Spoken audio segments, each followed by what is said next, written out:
Hey everyone, I'm Mr. Skeleton. Today we've got 10 true scary stories about ghost and paranormal activities. But before we start, please make sure to like and subscribe. It really helps the channel, and you can change your mind later. And if you've got any ideas for what the next video should be, feel free to drop them down in the comments. My Uncle Ben ran this old self-storage place out near Kessler, New Jersey, just past the bend on Route 47. His facility was tucked behind a line of overgrown pines and a rusted chain-link fence with a gate that jammed if you closed it too fast. Ben had been running that place for years. I used to help him once in a while when I was younger, changing locks, clearing out abandoned units, spraying for spiders when the exterminator didn't show. So when he called me one evening and asked if I could cover the night shifts for a couple weeks while he recovered from shoulder surgery, I said sure. He said he'd pay me in cash.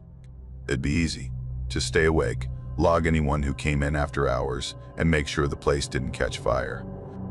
I was between jobs at the time, trying to figure out what the hell I wanted to do next, so the timing worked out. Plus, I figured it might be nice to have some quiet time to myself. I brought books, my laptop, snacks. Thought it'd be kind of peaceful. The office itself looked like it hadn't changed since 1996. Beige everything. Dusty fake plant in the corner, a filing cabinet that stuck when you opened it. The heater was ancient, and I swear it coughed when it turned on. But there was a desk, an old coffee pot, and a little monitor setup that showed each row of units. The lot had about 50 units total, spread across 2 long rows with a single motion light above each door. Most of them were vacant or hadn't been opened in years. The first 2 nights were uneventful. I stayed in the office, streamed some old episodes of Mythbusters, and drank way too much coffee from my thermos. The air out there was dry and sharp at night, and the silence hit different. Not peaceful exactly, just empty. The kind of quiet that makes you notice how loud your own breathing is. Then came the 3rd night. It was around 2:30 in the morning. I'd just finished a lukewarm cup of gas station chili and was debating if I could take a nap without technically breaking the rules. That's when I noticed the light on the monitor. It wasn't just flickering, it was fully on. Unit 42.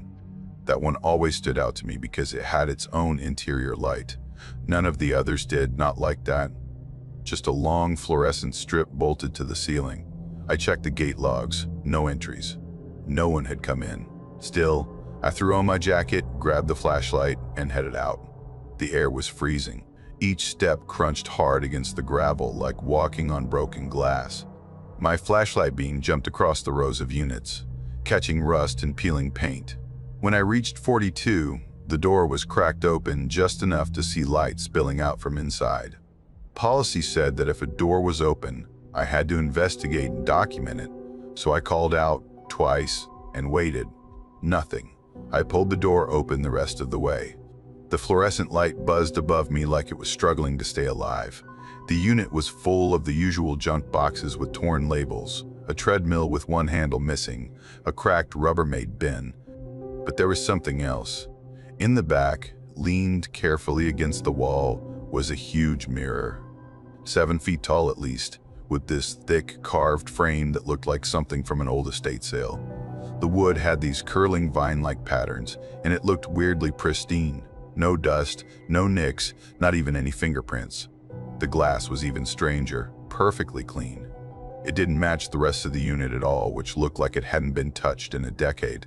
I stepped closer, mostly just curious. I guess I expected to see myself looking tired and cold, but the second I got up close, something felt wrong. It was my reflection, yeah. Same clothes, same stance, but my chest was moving. My reflection was breathing, rapidly, like it had just sprinted across the lot. I wasn't moving. I froze and just watched it for a few seconds, my hand slowly dropping away from the flashlight. Then it stopped, just stilled, back to normal. I backed out of the unit without another word, pulled the door shut hard and locked it. Back in the office, I called Ben.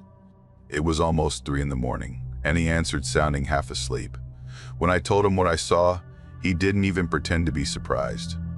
just said, "Don't go back in there. That unit's been strange for years. I should have warned you."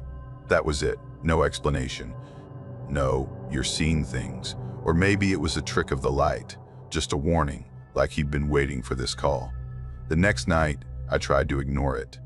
I even flipped the monitor off and kept the blinds closed. I figured if I didn't see anything, I wouldn't have to deal with it. But around 1:45, the monitor flickered on by itself. Just static for a few seconds. Then a clear image. The door to Unit 42 rolled open again. I stared at it for way too long before grabbing the flashlight. I don't know what I thought I was going to do, shoo away a ghost? Reason with a mirror. The unit was empty. No light, no boxes, no mirror. Just cold concrete and the soft echo of my own footsteps. I turned to head back, and that's when I saw something move in the reflection of another unit's door. Just a blur, like someone ducking behind me. But when I spun around, nothing was there. I ran back to the office and slammed the door shut behind me. My hands wouldn't stop shaking. I kept telling myself it was just stress, just imagination. Then, around 4 in the morning, came the knocking. Not on the door, on the back window. There's a narrow window behind the desk that faces the gravel lot. I hadn't looked at it all night. I moved toward it, slow, heart pounding so loud it drowned out the heater. When I peeked through the blinds, my legs almost gave out. The mirror was back, propped up against the outside of the glass, facing in. The reflection staring at me wasn't moving, wasn't blinking. The eyes were wide, just a little too wide, like someone trying to fake what normal looks like. I didn't move. I couldn't. Eventually, the sun started to rise, and just like that, the mirror was gone. I left the keys on the counter that morning, didn't even leave a note. I just got in my car and drove home.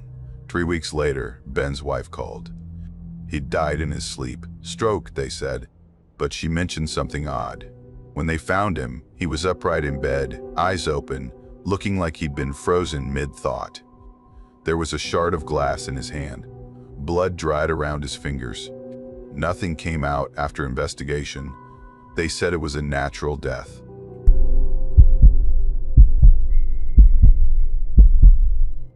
Back then, I was working nights at the Bellman Theater downtown.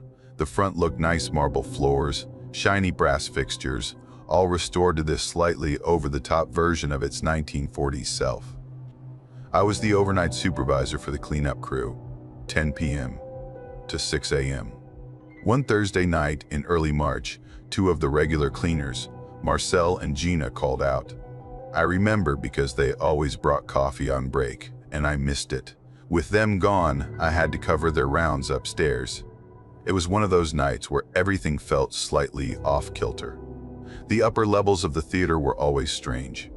The echoes up there did something weird, like you'd hear footsteps a second after you moved, or voices would bounce in ways that made you pause and listen. But I'd gotten used to it.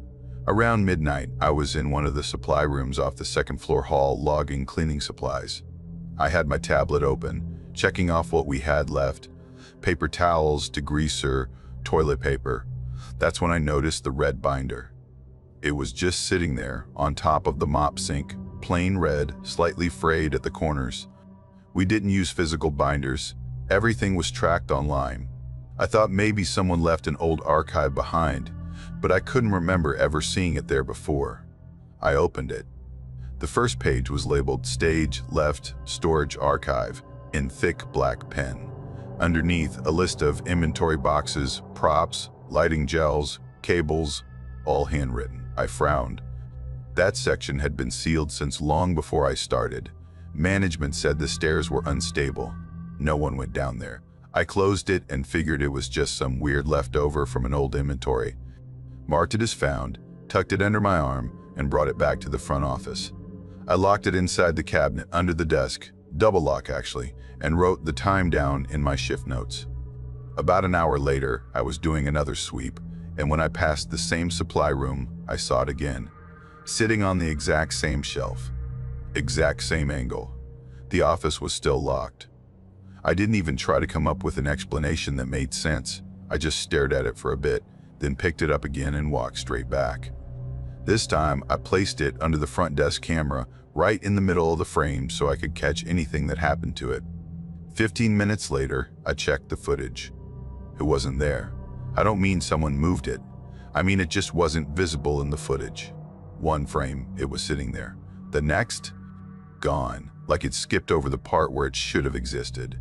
I went back up to the supply room. There it was. Again, I didn't touch it this time. Just stood there for a few minutes, then left. I didn't even write it down in the log. What would I write? Later that night, I walked the upper hallway to lock up the restrooms. I passed the usual row of dressing rooms and service closets, and just as I reached the bin near the back staircase, I saw one door slightly open. It had a small plaque, Performer Lounge. That area wasn't restored yet. The walls back there were still water-stained. As far as I knew, no one had been in there in years. Only one key existed for me. I pushed it open. The air was colder than the rest of the floor. I remember the way it hit me, not like AC cold, but still sharp. Like the kind of cold you feel on your gums when you bite into ice. The room was mostly empty. A row of vanity mirrors lined one wall. Most of the bulbs cracked or missing. Dust clung to everything. A few stools sat scattered across the space, one knocked over. There was a folding dressing screen in the corner with a long tear in the fabric. And in the middle of the room, the binder. It was lying open this time, a different page.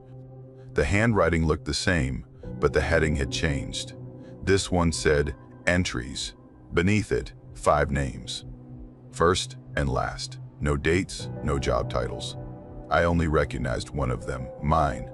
Next to it, written in small capital letters, filed.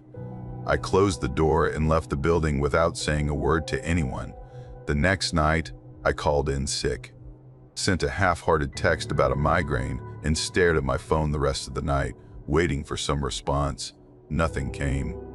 I didn't sleep well. Kept thinking I was hearing the soft clang of pipes or movement upstairs. By the following evening, I felt ridiculous. Told myself I was being dramatic. Probably a prank or some weird leftover from a past employee. I decided to finish the week and quit properly. Everything seemed normal at first, until I went back to that mop room. The binder was in the sink this time, closed. It wasn't just sitting there casually either. It looked like it had been dropped hard, one edge hanging into the drain like it wanted to slip away. I opened it. The names were gone. There was just one short paragraph in the center of the page, under the heading, Return Directive. The handwriting was different now, shaky and small, like someone was writing in a hurry. The ink was darker too, bled into the paper. It read, Rehearsal incomplete. Proceed to green room. We didn't have a green room. I pulled up the floor plan on my tablet, no such label anywhere. But even as I told myself that, I started walking. Down the hallway behind the stage, past the orchestra pit entrance. Everything felt tight, like the walls had shifted slightly closer. Then I saw a door I'd never paid much attention to. Unlabeled, set into the wall like a fire exit or storage. I assumed it led to electrical systems. I tried the knob. It opened. Stairs led downward. The air was stale and warmer than upstairs, but there was light at the bottom. One single bulb swinging slightly, making this soft, almost imperceptible hum. I heard a piano. Not a recording, a real piano. Just a few notes, played slowly, like someone rehearsing scales without much enthusiasm. I stood there, not breathing, for maybe 30 seconds. Then I shut the door and locked it. In the hallway, I pulled out my phone and typed a resignation email right then and there. No notice. I didn't even read it over, just hit send. I turned around, ready to get out, and the binder was on the floor behind me. I didn't even hesitate. Picked it up, walked out the main doors, crossed the street, and left it on a bench outside the little sandwich shop across from the lot. I drove home. Didn't turn on the radio, didn't stop for gas, just white-knuckled the wheel all the way.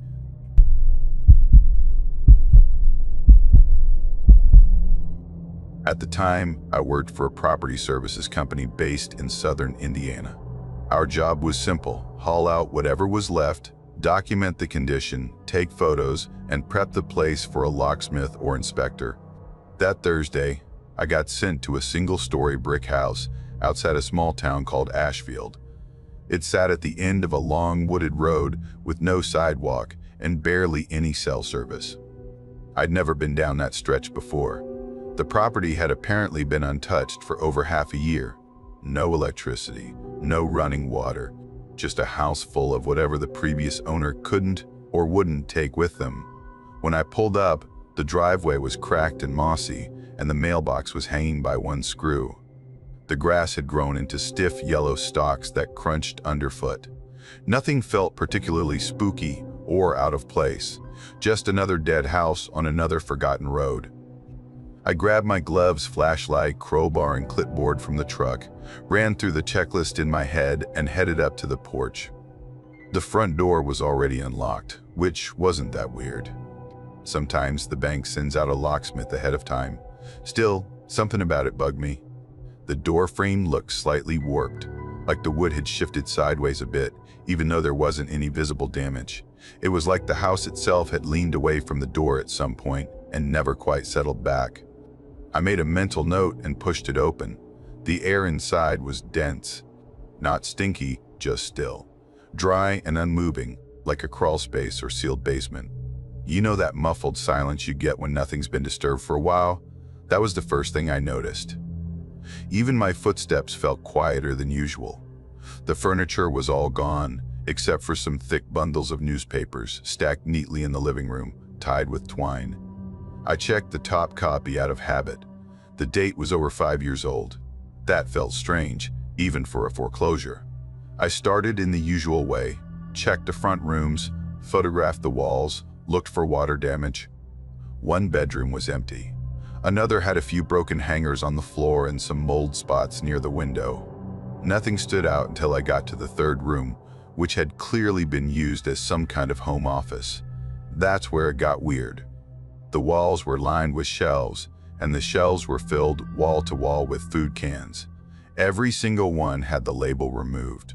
Just plain silver cans, most of them lightly rusted around the rims. They were organized carefully by size. Tall ones on the left, smaller ones stacked in pyramids. There had to be hundreds of them. Not a single label left behind. On the desk sat a rotary phone, one of the old beige models from the 70s, completely unplugged. There wasn't even a phone jack on that side of the room. Next to it was a thick, closed ledger book with a cloth cover.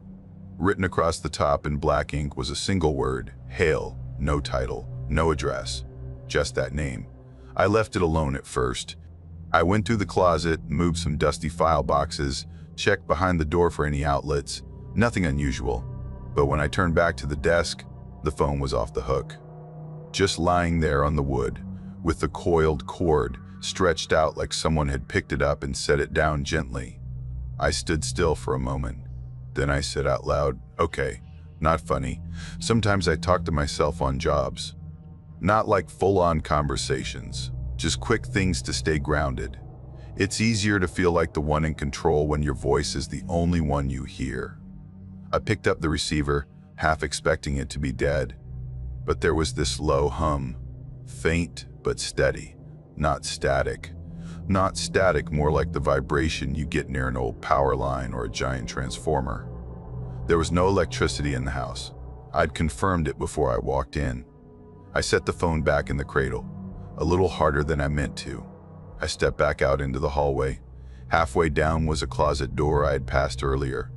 It had been shut. Now it was cracked open about a foot, and light was spilling out from inside. I stopped walking. There was no power. No light should be on. But through that crack, I could see the unmistakable yellow glow of a single bulb. I pushed the door open all the way. Inside was a small utility closet. Empty except for a folded lawn chair in the center of the floor. It was positioned to face the back wall directly. On that wall, written in thick pencil, in uneven lines, were the words, "I remember who left." I didn't go inside. I didn't touch anything. I just closed the door slowly and walked away. Back in the office, I finally opened the ledger. The first dozen pages were lists of initials and dates. Every name was marked with a single diagonal slash through it, like a running tally. But about halfway through the book, the pattern changed. The entries turned into phrases. Front door, twice. Cabinet 12. Bedroom, blanket off. And then, the last one, see if they notice. I closed the book, carried it out to the living room, and placed it on top of the box I was collecting with other removables. That's when I noticed the newspapers. They weren't in stacks anymore. They'd been rearranged, laid out in a circle on the floor, evenly spaced, each bundle pointing toward the center, like spokes on a wheel. I hadn't heard anything. Nothing had moved while I was in the other room. But I swear to you, they weren't like that 10 minutes earlier. That was it for me. I loaded what I had into the truck, left the checklist half-filled on the passenger seat, and got ready to leave. But as I reached for the keys, I realized I'd left my flashlight inside. I sighed, cursed under my breath, then walked back up to the porch. The front door was wide open. I know I shut it. I always shut it. It's part of the routine. Muscle memory. One of those small habits you don't even think about until it gets interrupted. I stepped back inside, keeping my footsteps quiet this time. I went straight to the office. My flashlight was sitting on the desk, but the phone was gone. Then I heard it. That soft, deliberate clicking sound. A rotary dial being turned, one number at a time. Slow, mechanical. Coming from the bedroom across the hall. I didn't want to go, but I took a step, then another, and I looked. Nothing in the room had changed. Except now the rotary phone was sitting on the carpet right in the middle of the floor, still unplugged. The receiver was resting in the cradle. The sound had stopped. On the window above the bed, drawn backward in the condensation, were the same 5 words. I remember who left. I turned around, walked straight out. No running, no panic. Just a very controlled, very steady walk. I got in the truck, locked the doors, and didn't stop driving until I was back in town. 2 days later, my manager called to ask why I hadn't completed the checklist. I told him the foundation was unstable and I had a migraine. He didn't press it, just reassigned the job.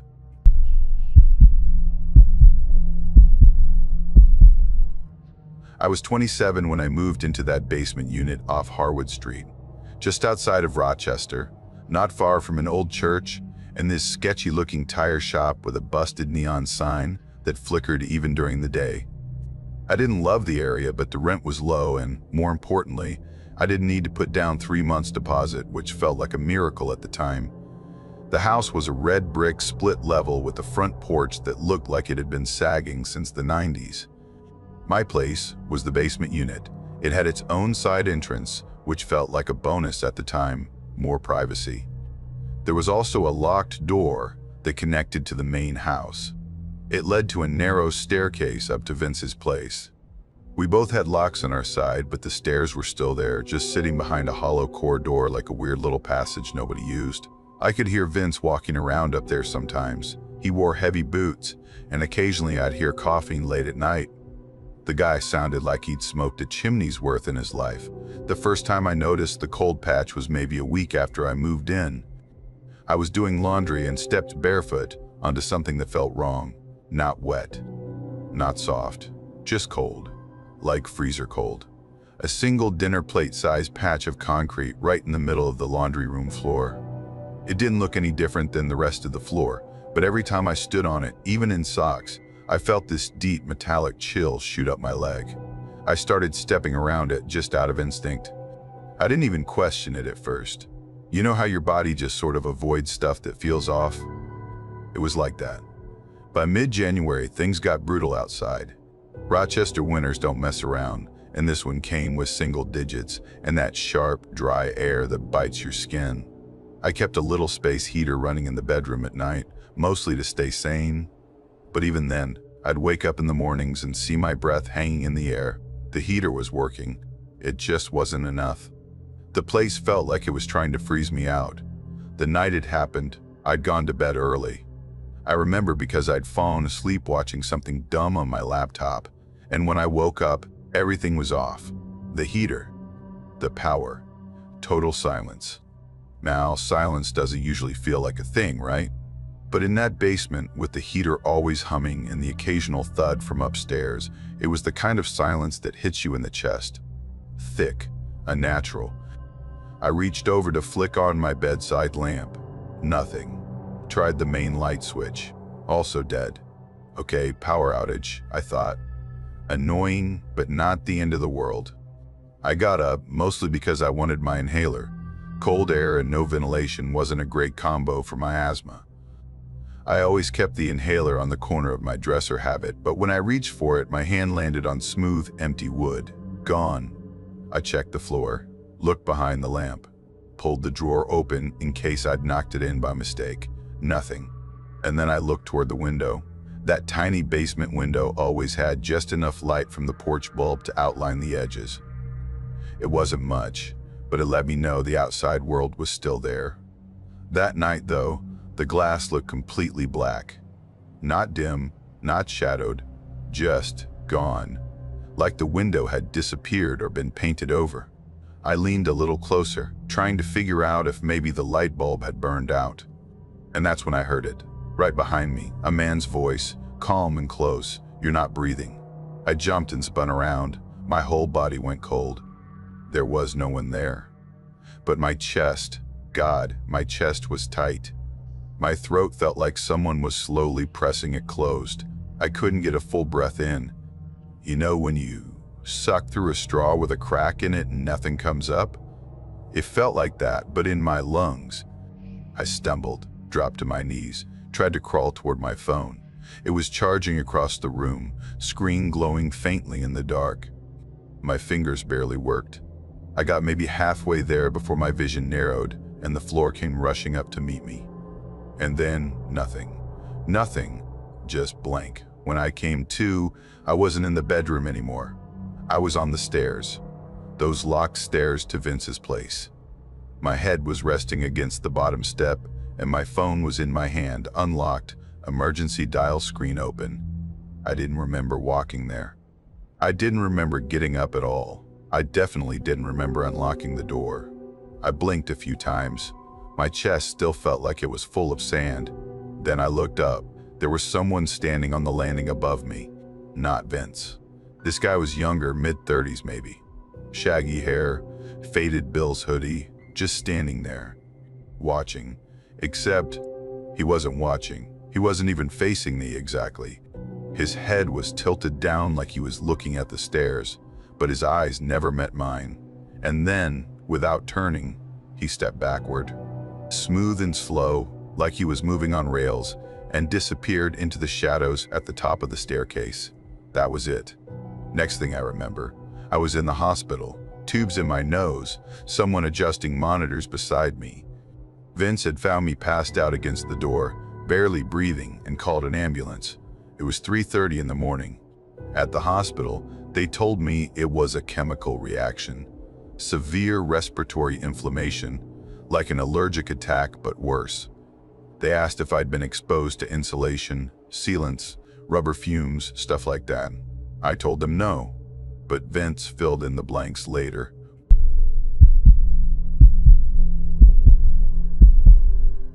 I was 28 when I took a night job at a small roadside hotel, just outside a town called Red Hill Pines.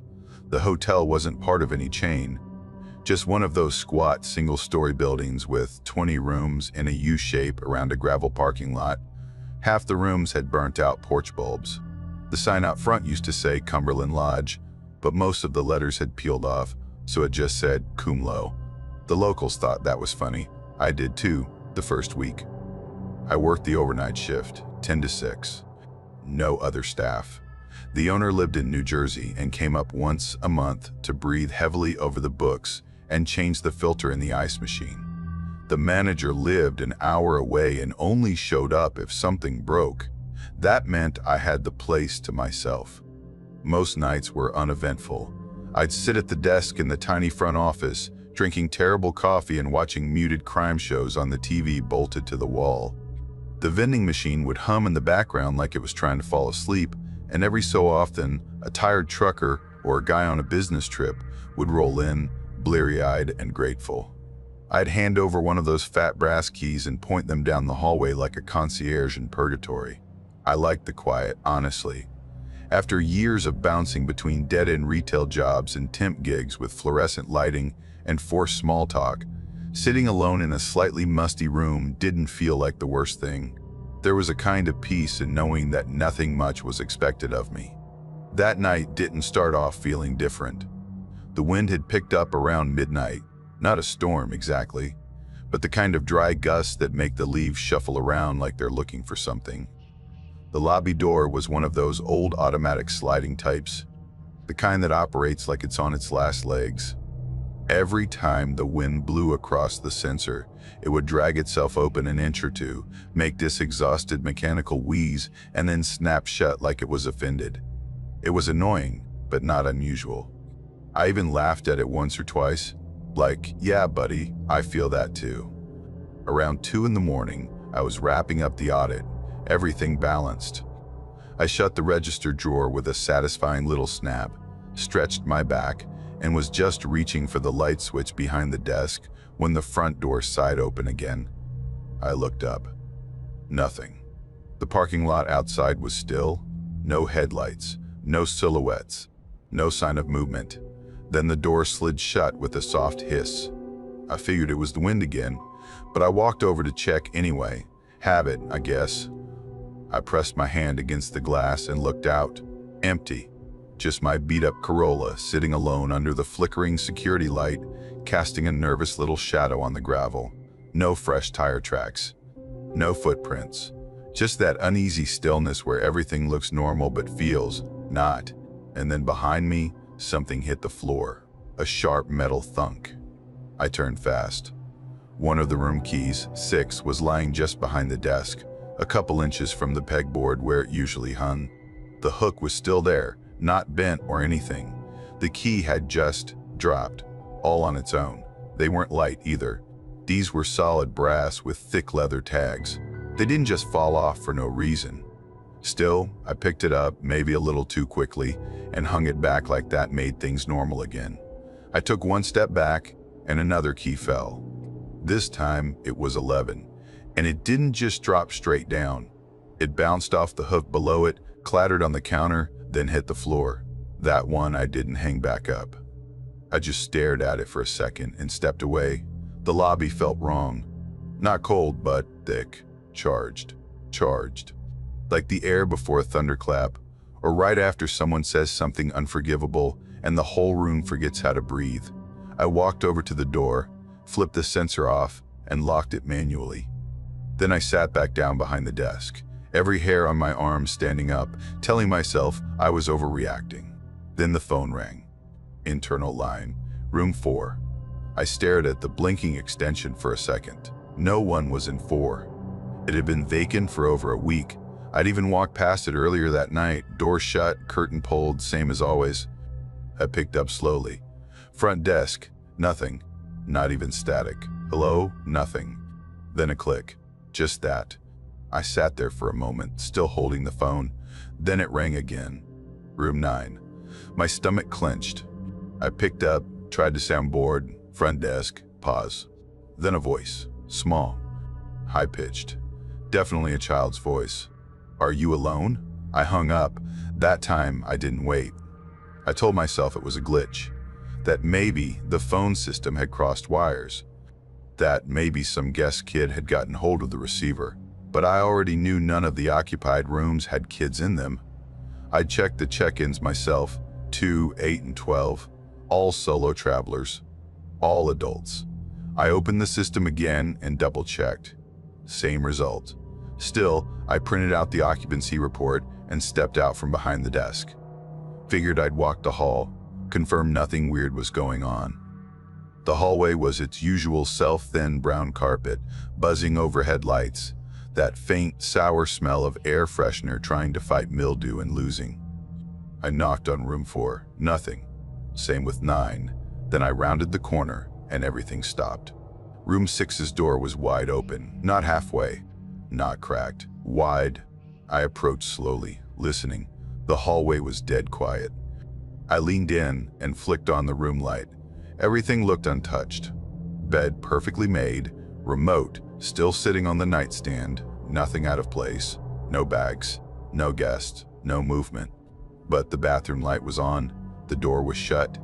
I stood there in the doorway, staring at it. Every part of me was yelling to leave it alone, but I couldn't. "Hello?" I called. "This is hotel staff. If someone's in there, you're not supposed to be." Nothing. I walked in, put my hand on the knob, and turned it slowly. Empty. Light buzzing from the fan.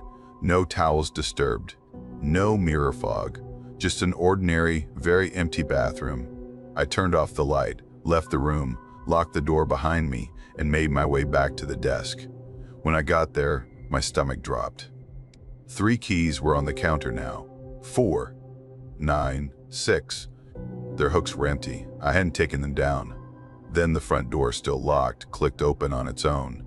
That dragging, breathy sound as it slid wide. I turned around.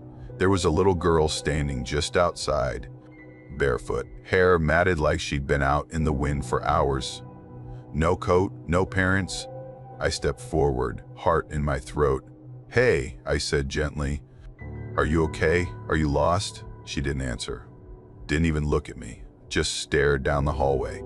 Then she said very softly, "I need to go back to my room." "What room is that?"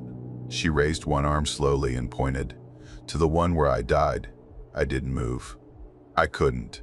My legs felt like sandbags. She stepped inside without another word, walked right past me. I watched her leave wet footprints across the tile as she headed down the hall. It hadn't rained. That broke me. I left.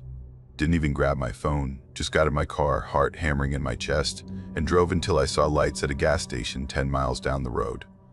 I sat in the parking lot for almost 20 minutes before I called the manager. Told him something weird had happened and I couldn't finish the shift. Didn't explain. He didn't ask. He confirmed what I already knew. No kids had been booked that night. No families. Just 3 adults. I never went back. Texted him 2 days later and quit. Took a job at a bookstore that only opens during the day. Months later, I got curious. I looked up the hotel. It had closed that winter. A burst pipe had flooded half the rooms. Never reopened. I found one old article about the shutdown, just a short blurb. But buried near the bottom was a line about a woman who had filed a lawsuit years earlier after her daughter died during a weekend stay. Carbon monoxide leak. Room 6.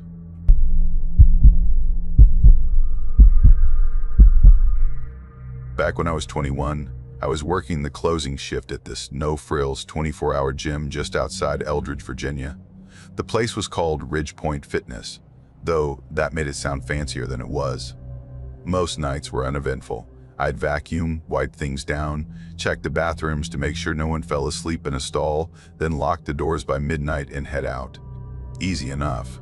The gym sat right up against this patch of woods everyone around town called Ashfield Timber. Locals always had some story pets disappearing, weird lights at night, don't go in there kind of stuff. But that's just small town folklore. I'd park in the side lot, which faced those woods directly. At the end of my shift, I'd just cut across the back lot with my keys and flashlight and go home. I didn't think twice about it.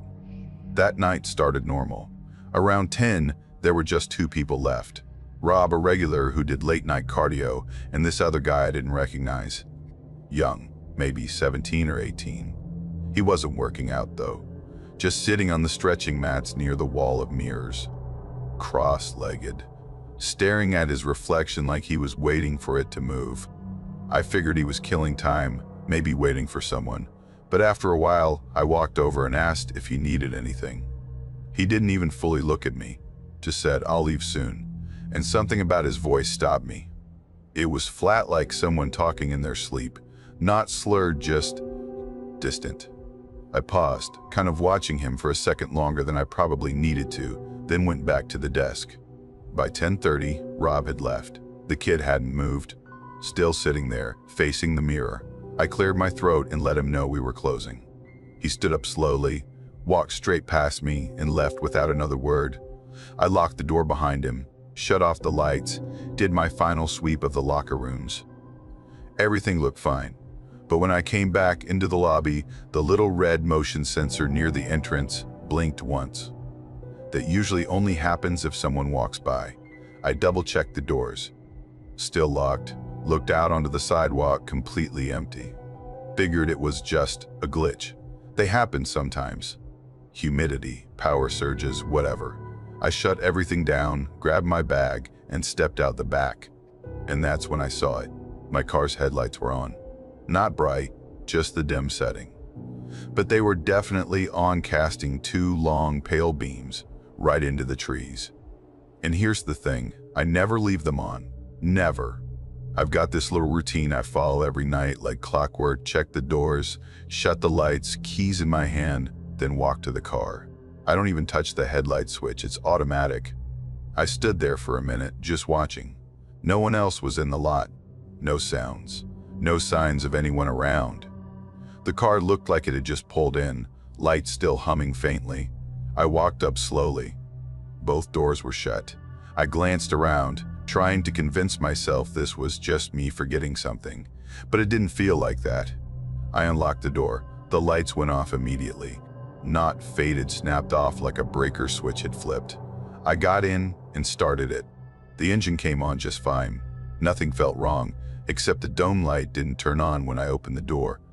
Just darkness overhead, like the car didn't want me to see inside. I backed out faster than usual and pulled onto the road. Glanced in the rear view as I left. There was someone standing in the middle of the lot. Same hoodie, same stillness, just standing there. But his head was tilted all the way back, like he was staring straight up into the sky, not moving at all. I didn't stop. I didn't even slow down.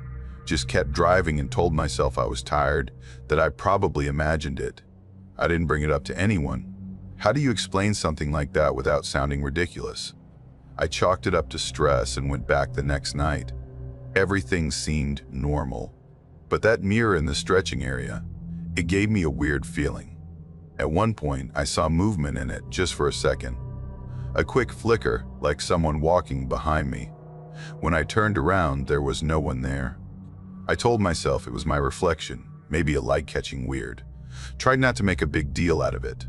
Then, about a week later, I was in the locker rooms cleaning when the front door chime went off. It's a very distinct sound. Loud. Can't miss it. Only happens when someone actually opens the front door. But it was locked. Always is by then. I rushed to the front. No one there. Parking lot empty. Lights still off. I checked the security feed. And that's when I got goosebumps.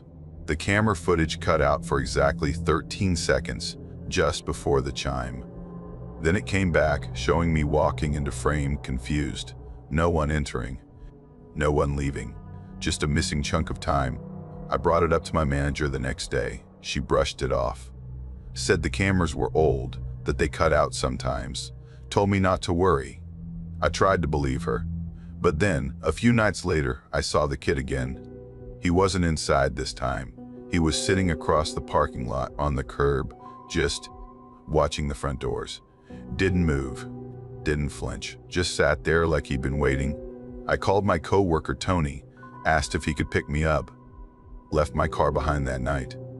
When I came back the next morning, there were 3 deep scratches across the driver's side door.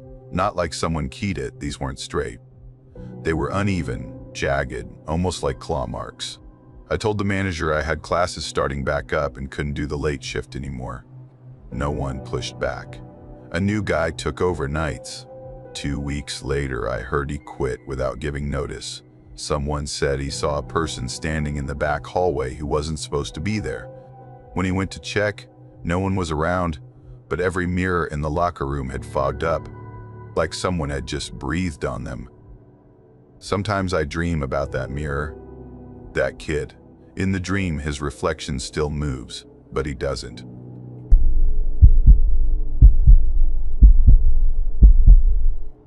The house had been empty for about a year before I moved in. It was this old 2-story farmhouse outside a little town in southern Indiana called Rensley. I'd never lived anywhere like that, but after the breakup I'd just gone through, it sounded like a dream. The rent was low, the landlord didn't ask many questions, and I needed a reset. Some space to breathe. The first 2 weeks were honestly great. I got into a routine up around 8, worked through the morning, then walked the perimeter of the fields in the afternoon. Sometimes I'd go down to the creek that ran along the back of the property and just sit with my coffee. I left the windows open at night. The air was perfect. Just that early autumn, cool, crisp enough to feel fresh but still warm enough to sleep under a light blanket. I actually started feeling okay again. Like maybe this weird old house and quiet town were exactly what I needed to get back to myself. Then came the alarm clock. I kept it on the floor next to the mattress. No nightstand yet. One morning, I rolled over and saw it blinking, 3:33. Not making noise, just blinking like the power had cut for a second. Except, nothing else had reset. The kitchen stove still showed the correct time. So did my phone. No storms the night before. No wind, no flickering lights. Weird, but not worth spiraling over. Until it happened again. And then again. 3 nights in a row I woke up and the alarm was blinking, 3:33. Exactly. No more, no less. The 4th night, I got curious enough to do something about it. I set up my phone to do a time lapse and left it pointed at the clock. When I checked it in the morning, the video ran fine until 3:32. Then it just stopped. The last frame was a mess, just gray fuzz like the old static on a broken VHS tape. And then nothing. No explanation. The file wasn't even labeled as corrupted. Just frozen. I watched it 3 times, like that was going to change something. Then I deleted it and told myself I must have set something up wrong, but then other things started to shift. Just small stuff at first, like my keys. I always put them on the little hook by the front door, same place, every day. But one morning, they were laid out on the kitchen counter, lined up in a straight row, evenly spaced, like someone had measured it. Another time, my shoes turned up on the back porch. Dry, clean, perfectly placed side by side like I'd just stepped out of them. Only I hadn't been outside the day before. Little things, but they added up. I kept trying to come up with explanations. Maybe I was sleepwalking. Maybe I was so distracted that I didn't remember doing it myself. Or maybe a raccoon had found its way in, or a stray cat. But the doors were locked every night. The windows were closed. I checked, rechecked. I even started snapping photos of where I left things, just to prove to myself I wasn't losing it. Then came the hoodie. I'd fallen asleep on the couch again, a documentary playing low in the background. I woke up around 3, felt it before I knew it. The kind of cold that makes your breath feel sharp in your throat. I sat up, confused, because the heat was on and all the windows were shut tight. It wasn't just chilly, it was wrong. Like freezer air, I reached for the remote. Not on the table. I leaned down and something soft brushed against my foot. It was the remote, wrapped in my old navy hoodie. I hadn't worn that hoodie in over a week. It had been upstairs in the laundry basket the last time I saw it. I picked it up and instantly regretted it. The whole bundle reeked. Like swamp water, that slimy, algae-heavy smell you get near the edge of a stagnant pond. Wet, rotting vegetation. The kind of smell that makes your skin crawl. I dropped it and turned on every light in the house. But again, nothing. Everything else was right where I'd left it. The next morning, I found long, pale smears across the floor near the sink. Not quite footprints. Not handprints either. Just long, dragging marks. Wet, fibrous. Almost like something had been pulled across the wood. I got paper towels and started scrubbing without even thinking.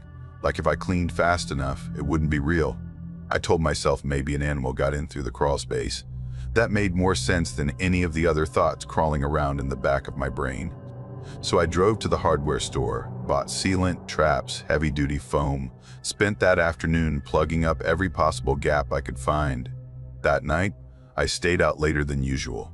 Got dinner in town, lingered over coffee, wandered the aisles at the 24-hour grocery store like I needed something important. I told myself I wasn't scared, I just didn't want to fall into a routine. But I left every light on when I got home. Pulled the space heater into the living room. Read until almost 2. Went to bed, mattress still in the middle of the room. At exactly 3:33, something slammed against the wall behind me, hard. I didn't move, didn't breathe, just stared at the ceiling, waiting for whatever was next. The heater hummed from the living room. The silence pressed in. Then it happened again, a single heavy bang, like a fist from inside the wall. I rolled over slowly and pressed my ear to the wall. Nothing. That was the night I stopped sleeping properly. I started staying up until morning and crashing for a few hours after the sun came up. Something about the dark hours felt unsafe. Like that time of night didn't belong to me anymore. I didn't talk to anyone about it. Didn't even message friends, what would I say? Around 5 one morning, I was rinsing a mug in the sink when I heard it. The sound that finally broke me. The back door unlocked. Not creaked, not jiggled, unlocked. A clean, sharp click, followed by the slow turn of the knob. I froze, mug still in my hand. My heart dropped so hard I actually felt dizzy. I hadn't touched that door in days. The only other key was in the glove box of my car. I stepped quietly to the hall and flipped on the porch light, peered through the window. No one. Nothing. The yard was still and empty. I stood there for what felt like an hour. Didn't open the door. Didn't turn off the light. When I finally did check it, the lock looked fine. No scratches, no signs of tampering. I shoved my car key into the keyhole from the inside and left it there. Later that afternoon, I called the landlord. Said I needed to break the lease, didn't offer a reason. Just said I couldn't stay. He was quiet for a second, then said, "Did you leave the back bedroom empty like I told you?" I hesitated. I'd been using it for storage. Some unopened boxes, a few coats. Nothing big, yeah, I said. "Why?" He sighed. "Just make sure it's locked before you go." Then he hung up. I didn't wait. I packed everything into my car that day and left by noon.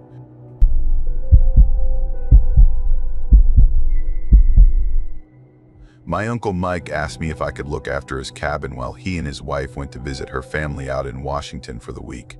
The place is up near the edge of a nature reserve in northern Wisconsin, where the roads twist through dense trees and the nearest neighbor is about a quarter-mile away.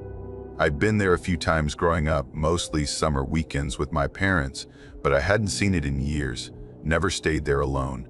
Mike handed me the keys a couple days before they left and said, "Just grab the mail and shovel if it snows. It's peaceful up there. You'll like it." And honestly, I did it first. The first 2 days were solid, quiet. I made simple meals, read on the porch in the afternoon, took a few short hikes around the trails nearby. But by day 3, I started feeling the difference. That evening, I'd just gotten out of the shower, wrapped in a towel, still wiping water from my face, when I heard this scraping noise from the kitchen. It wasn't loud, just enough to catch my attention, like the sound a chair makes when someone pushes it back from the table.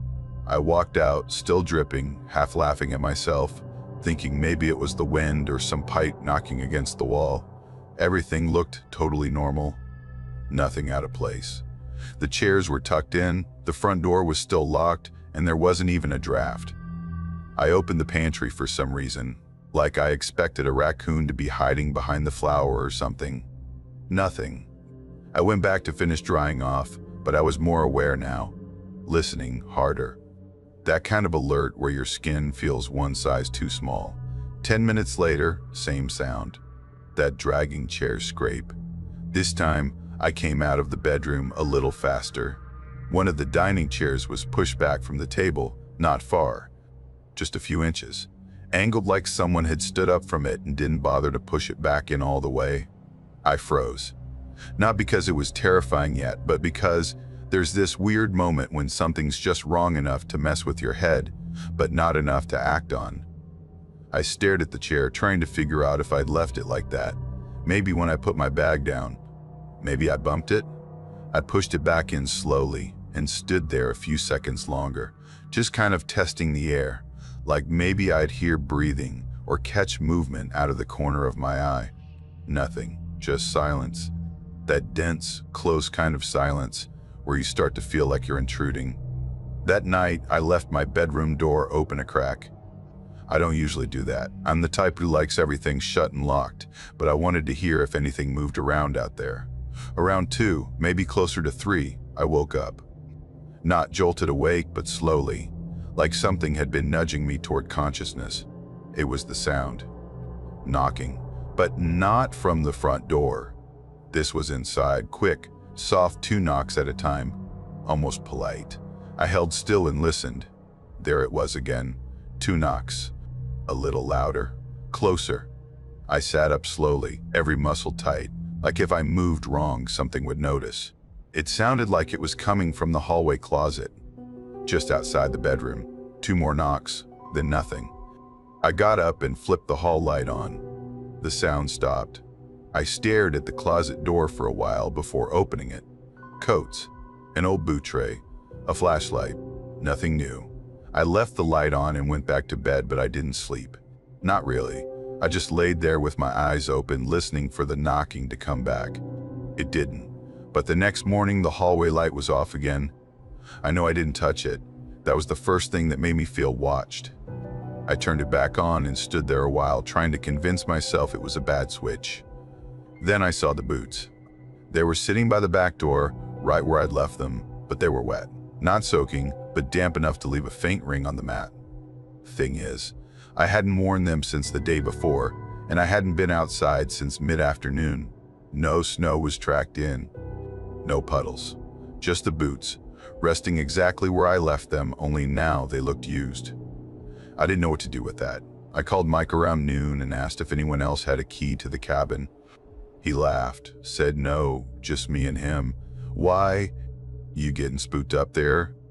I made some vague joke about weird noises and told him the place had personality. I didn't bring up the boots. That night, I locked the bedroom door again and wedged a chair under the knob. I even put a couple of pans near the base of the door, figuring I'd at least hear them if someone tried to come in. I didn't care if I looked paranoid. By the 5th night, I started hearing movement in the attic. It wasn't footsteps exactly, just slow, muffled shifting, like something was dragging itself from one beam to the next. The attic isn't finished. It's just a crawl space with exposed beams and some insulation, no storage. Nothing you could even stand up in, but something was up there.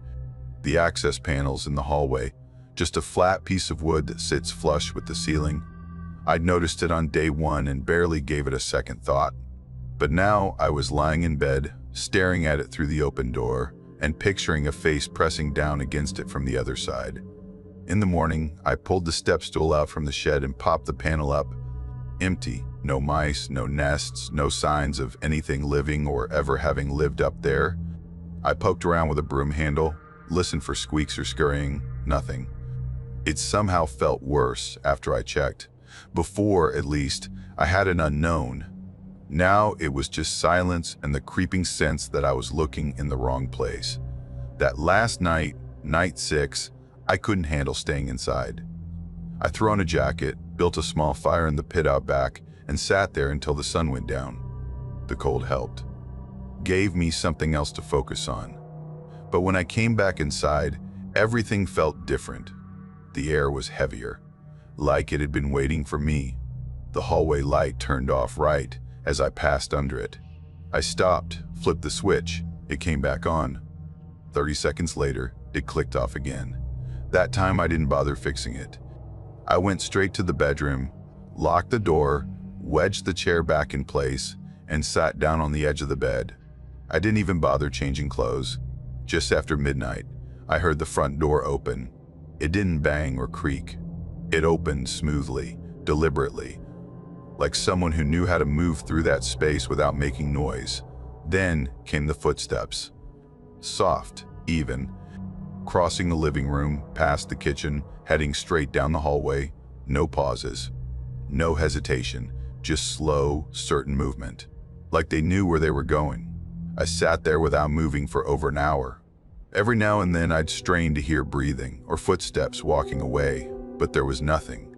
Just that dead silence again, pressing into my chest. When I finally opened the door, the hallway was empty. The front door was closed, and the boots were gone. The next day, Mike and his wife pulled up just before noon. I handed him the keys and told him very calmly that he might want to check the attic panel. He gave me a look I couldn't quite read. kind of a half nod, like he already knew there was something weird about the place, but didn't want to admit it out loud. I haven't been back.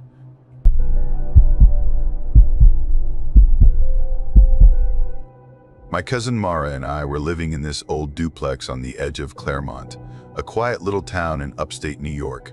She'd just gotten out of a messy divorce, and I needed a cheap place while picking up overnight shifts at a grocery store, so we split rent and moved in together.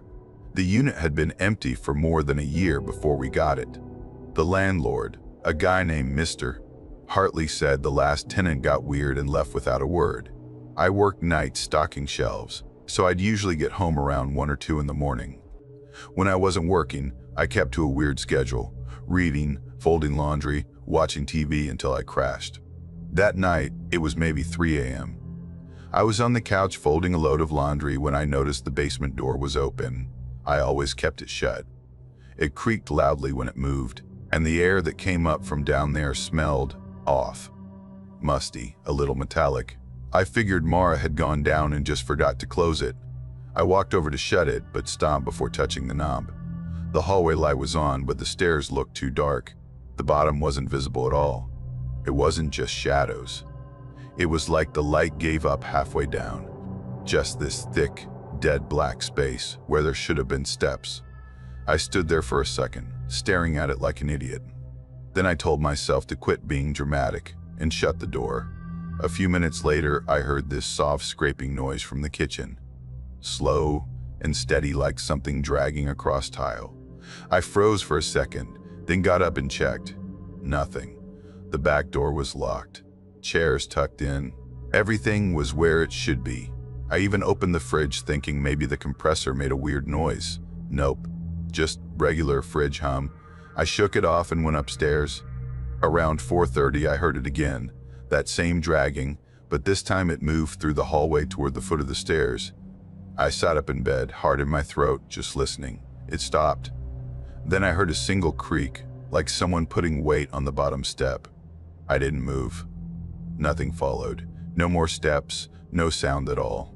After 5 minutes, I crept out and leaned over the banister. The stairwell was empty. But the basement door? It was open again. Not wide, just enough for a sliver of black to show. I didn't go down.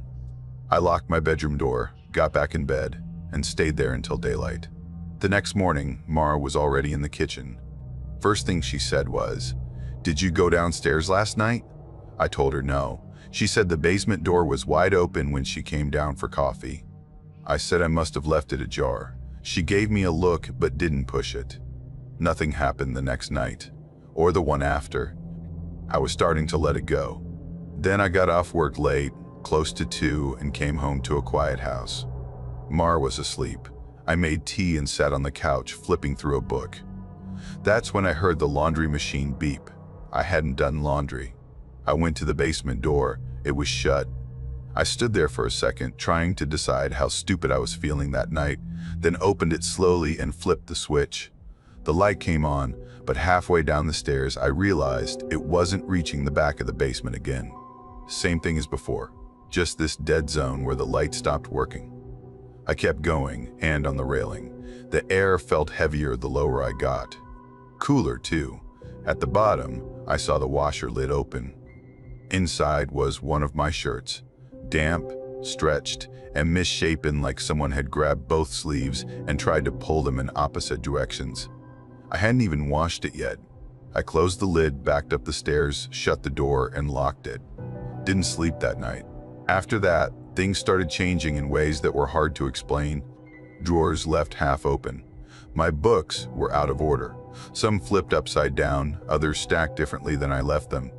I found a note on the fridge in my handwriting that I had zero memory of writing. It just said, "Leave the door shut." I finally tried bringing it up to Mara. Every time I did, she brushed it off.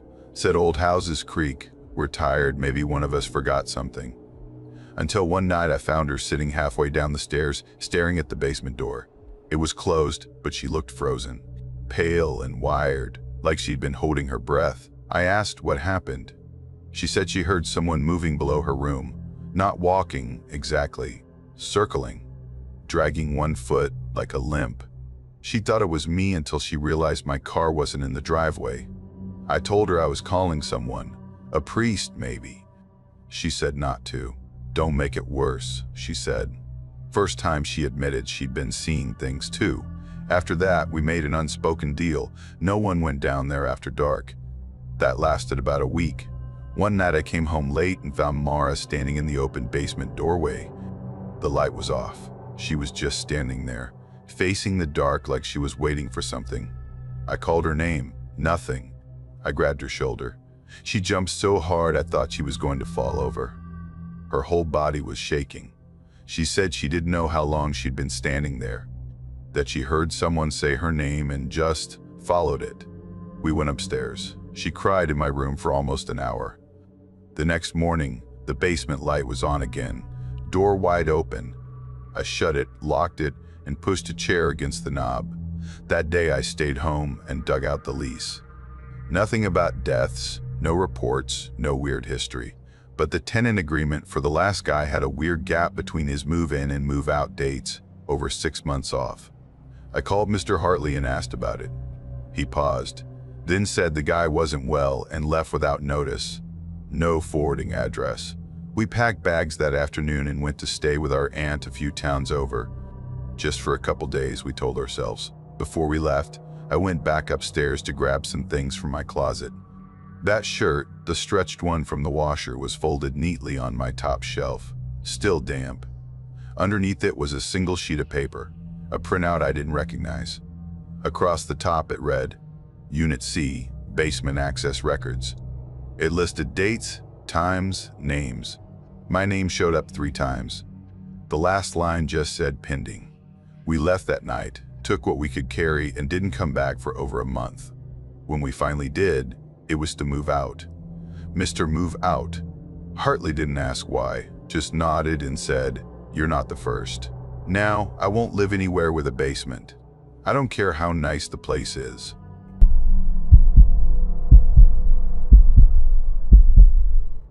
Back then, I was working nights as an intake coordinator at a long-term care facility in rural Kentucky. The building had a strange history. It used to be a tuberculosis hospital back in the day.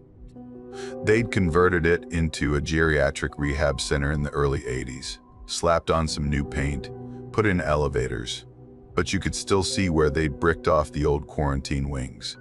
Long, narrow hallways that didn't lead anywhere. Dead-end doors that looked like they hadn't been opened in decades. I only lasted about 6 months in that job. It wasn't the work itself. I could handle the paperwork, the late hours, even the cranky families. But something about that place, it lingered.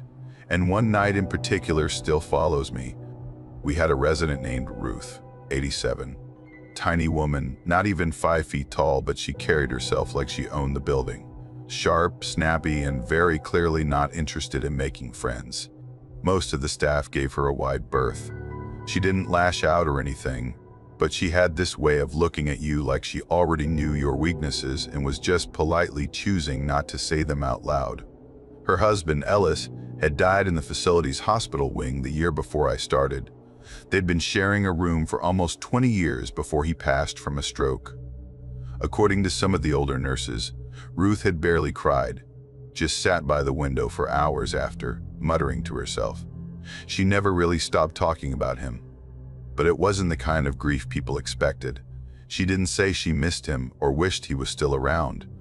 What she kept repeating, over and over in different ways, was how he hadn't rested right, or how he never got to say goodbye. The staff mostly ignored it, just chalked it up to old age and a bitter personality. That was the default explanation for anything strange around there. If a light flickered or someone felt watched, people just said, "It's an old building," and kept moving. Anyway, it was a Thursday night, middle of March. Cold and damp, one of those nights where your bones feel heavier than usual. It was around 2:30 in the morning when the fire panel by the intake desk lit up. False alarm. Room 214. That was Ruth's room. I was in the office with Jess, one of the newer CNAs on nights. She was young, early 20s, still a little too chipper for graveyard shifts. But she was kind, and she treated the residents with real patience. When the alarm buzzed, We both got up to check it out. Not unusual, those panels went off randomly at least once a week. Usually a sensor issue or someone microwaving something weird. The hallway to the rooms was quiet. No TVs on, no nurses around. Just our footsteps and the soft hum of those overhead fluorescents. When we got to Ruth's door, something felt off before we even opened it. The smell hit first. Burnt matches. Faint, but definitely there. And something else layered underneath, floral, powdery, like the kind of perfume you only smell in antique shops or at your grandma's house. It wasn't strong, just enough to raise your neck hairs. We stepped in slowly. Ruth was sitting up in bed, ramrod straight, not looking at us. Her gaze was fixed on the recliner in the corner. I asked, "Ruth, everything all right?" She didn't move, didn't blink.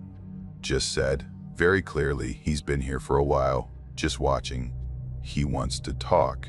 Jess shifted beside me. She tried that soft CNA voice, calm, careful. "Ruth, do you know where you are? It's the middle of the night. There's no one here but us." Ruth didn't look away from the chair. "That's not true," she said. "He was here before you walked in." That's when the room felt smaller, heavier. I glanced at the chair. Nothing there. Just that worn beige recliner every resident had. But Ruth's eyes never left it. I asked if she needed water or help lying back down. That's when she finally looked at me. Her face was tired in a way I hadn't seen before, not angry, not stubborn, just worn out. "He can't rest," she said. "He needs someone to see him." Just one person. Then the recliner creaked. It wasn't loud, more like a breath of sound, a soft shift, like someone adjusting their weight after sitting too long. Jess took a step back. I saw her hand twitch, fingers flexing like she wasn't sure whether to grab mine or bolt. I didn't move. Couldn't. My chest felt tight, like the air had thickened. Ruth's voice was quiet now. "He died angry. Alone. They didn't let me be there. But he's trying again."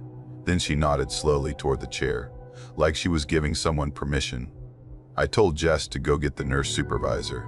Something about having another person there suddenly felt really necessary. She didn't argue, just turned and left quickly. I sat down on the edge of Ruth's bed. I had this whole thing in my head about how our minds cling to familiar shapes when we're grieving, how sometimes we imagine things to feel less alone. But before I could say anything, Ruth whispered something I'll never forget.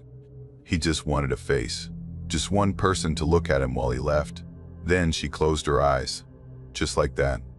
I put my hand on her shoulder and gave it a gentle shake. Nothing. When the nurse arrived, we checked her pulse. Ruth was gone, peacefully. No signs of pain, no struggle, just gone. Her chart had flagged her for congestive heart failure, so medically, it wasn't a surprise. But still, Jess refused to re-enter the room. She just stood outside, pale as chalk, rubbing her arms. After they moved Ruth's body, I was asked to pack her belongings and lock them in the intake closet for her family. The room was silent when I went back in. Still cold. Still smelled faintly of smoke and perfume. I picked up a few of her sweaters, folded them into a bin, and then the recliner shifted again. That soft creak, the same one. I looked over. The chair rocked forward slightly, just once, as if someone had stood up. It shouldn't have moved at all. It was one of those bulky medical recliners, electric, the kind you operate with a remote. I walked over and checked the plug. It wasn't even plugged in. I stood there for a long second. Then I backed out slowly, shut the door, and said nothing. Didn't even write it up. 3 weeks after that, we placed a new resident in 214. A woman named Angela. She didn't even make it one night. By morning, she was demanding a new room. She told the nurse someone had stood by the chair all night. A man, didn't blink, didn't speak, just watched her. After that, they turned the room into storage. No one wanted it. And the chair? Still in there,